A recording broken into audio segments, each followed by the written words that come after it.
Blank firing करी लुट CSC कर्मचारी लुट होईछि। भद्रक साबरंग बजार में गुलिकांड घटी दुईटी बाइक रे 6 जन लुटेरा आसी आतंकराज चलाइथिले। सीएससी कर्मचारी निकटरू लक्षाधिक टंका लैपटॉप और गाड़ी चाबी नहीं फेरार हो जाइछन्ति लुटेरा।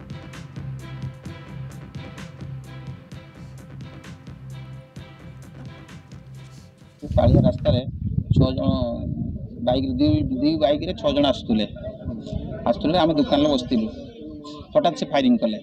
गोटे पान दुकानी पिला थिला और फल दुकान थिले से अटकैया चेष्टा करते से फल्स फायरिंग कले।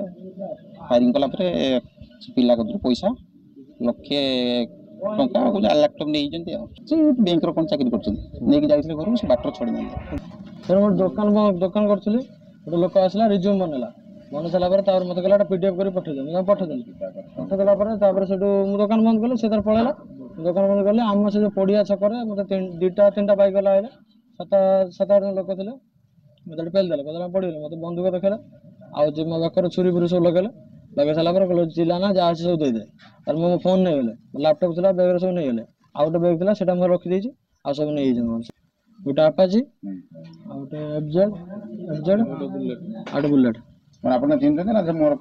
सब बांध मोर गोटे लोक मुझे सस्पेक्ट कर रिज्यूम बनूला।